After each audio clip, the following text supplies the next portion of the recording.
Hi, Mystery Recapped here. Today, I'm going to explain a period epic film called Mongol, The Rise of Genghis Khan. Spoilers ahead, watch out, and take care.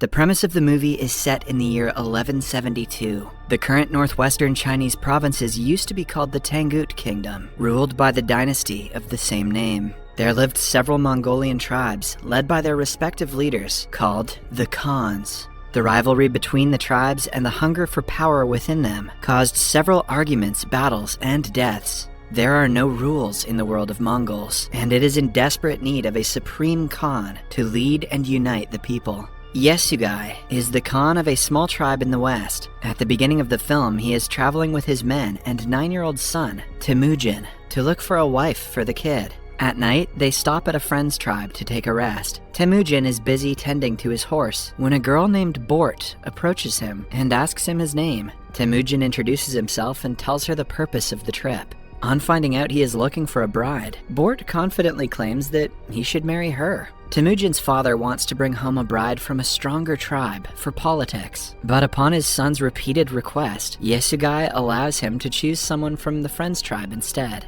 Before choosing the girl, Temujin is asked to look for one with strong legs, because only a girl with strong legs can keep her man happy. Temujin does as told, and chooses Bort. Their marriage is officiated, but they can only be together after 5 years. Before leaving, Temujin promises to return soon, and gives Bort a necklace as a gift to remember him. On the way back to their village, Yesugai and the men take a rest near an inn. They are cautious because a few yards away sits the leader of a rival tribe with his men. Suddenly, the rival Khan sends his men with a bowl of milk as a sign of peace. To return the gesture, Yesugai also sends back a bowl of juice. Yesugai's right-hand man suggests that he let the servant drink the milk first, since they cannot trust their enemies. But Yesugai doesn't want to lose the opportunity to make peace because of suspicion. He drinks the bowl clean, and so does the other Khan. A while later, they continue the journey, but a few minutes in, Yesugai's chest starts to hurt. He falls off the horse and dies. It is clear that the opponents took advantage of his kindness and poisoned him. Poor Temujin goes to his father, but his followers could not care less. It is a tradition for the people to only follow a strong leader. Now that their leader is dead, their main concern is to find a new Khan, not to avenge the old one.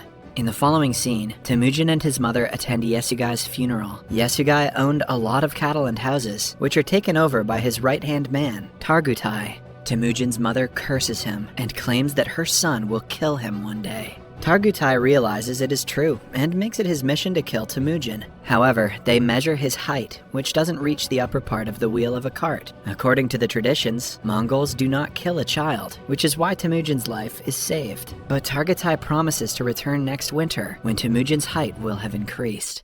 When winter comes around, Temujin has no place to hide. He remembers his father telling him about God Tengri, who will help him in his time of need. Hence, he goes to the sacred mountain to visit the holy place, but on the way, he accidentally falls into a frozen lake and almost dies. He is rescued by a boy his age named Jamuka. He and his younger brother bring Temujin to their home and give him food. Temujin is grateful to the brothers for saving his life. He offers to be Jamuka's brother by blood. They mix their blood in a bowl of milk and drink it to prove their allegiance to each other.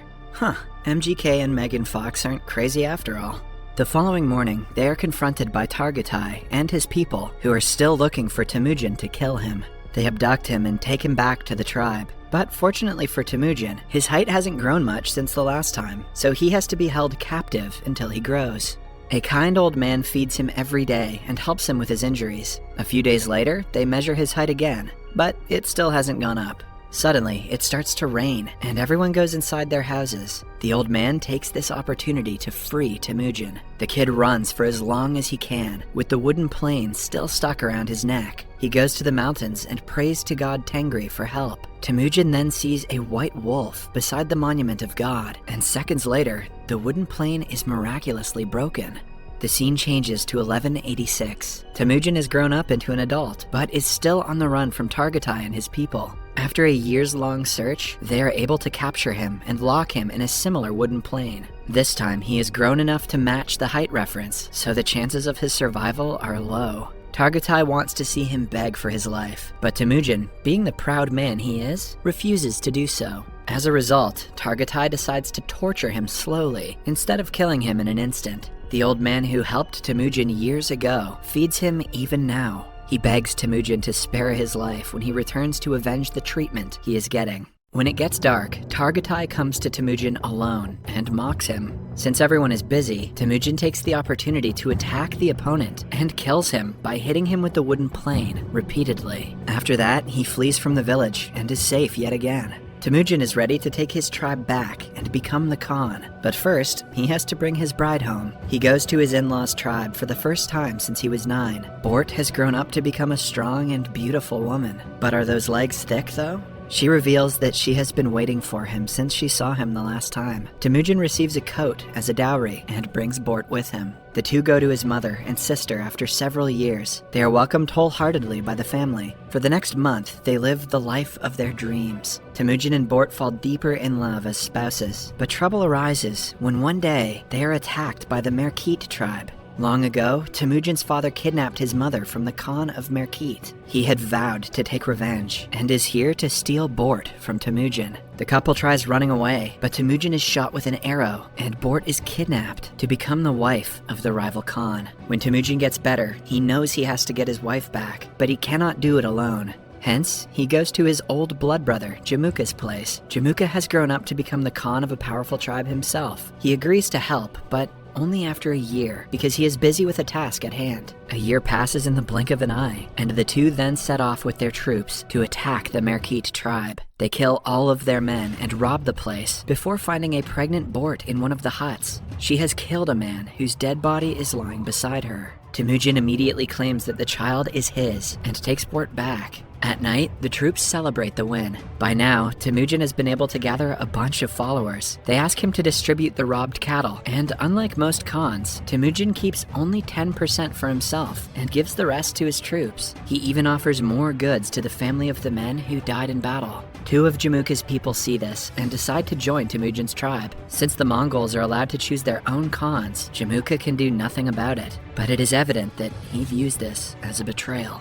In the following scene, Temujin's soldiers see a man trying to steal their horses. They chase him down and kill him by accident. It turns out that the thief was none other than Jamuka's younger brother. After the incident, Jamuka makes it his mission to kill Temujin, forgetting that he is a brother by blood. He joins hands with another tribe and makes an attack on Temujin's tribe. Temujin knows that his people cannot win the battle because they are heavily outnumbered. Still, he sends the women and children away and makes the men fight with all their might. Even after killing several opponents, Temujin is caught in the end. Jamuka still calls him brother and urges him to beg for mercy. He doesn't want to kill someone who still has strength and pride left in himself. So instead, he makes him a slave and sells him to the brokers. Temujin and the remainder of his men are made to walk several miles across the desert to reach the city that is ruled by the Tangut dynasty. After that, they are kept in the open for people to check and buy as they please. A higher official from the dynasty comes to the market one day and shows interest in buying Temujin. His advisor Monk, however, sees Temujin and can tell he is not the ideal person to be enslaved.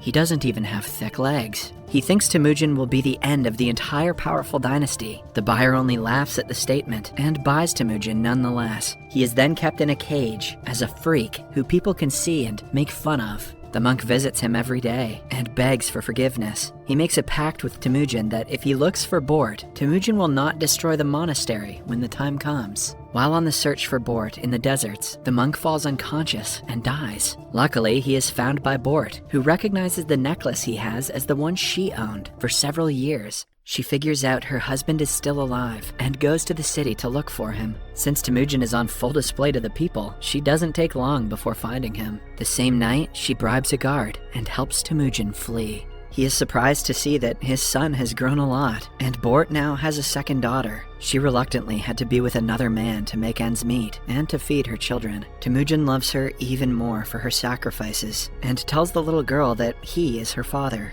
The family of 4 returns to their home in the countryside and lives there happily for a month. The kids love their father and play with him all the time.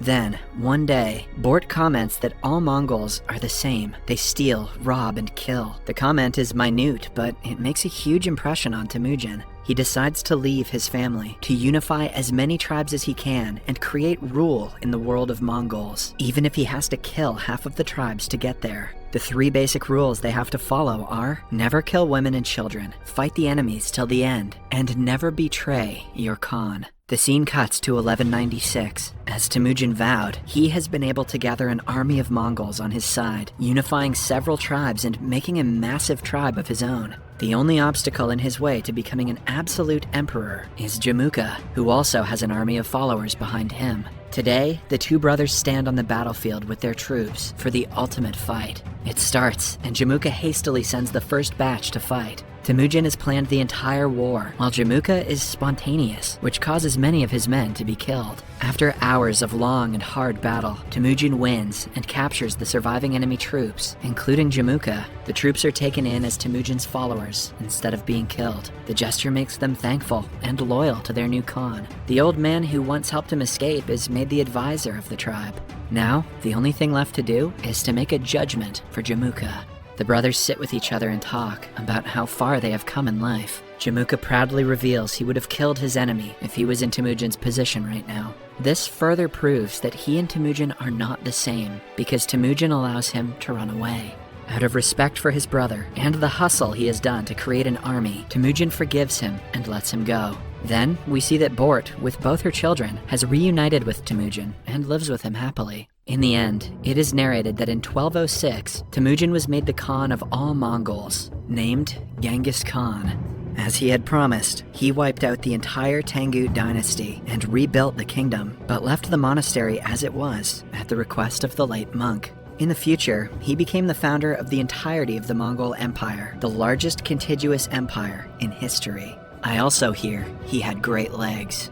Subscribe for more videos like this, turn on notifications, and leave a like to help the channel out. Thank you for watching.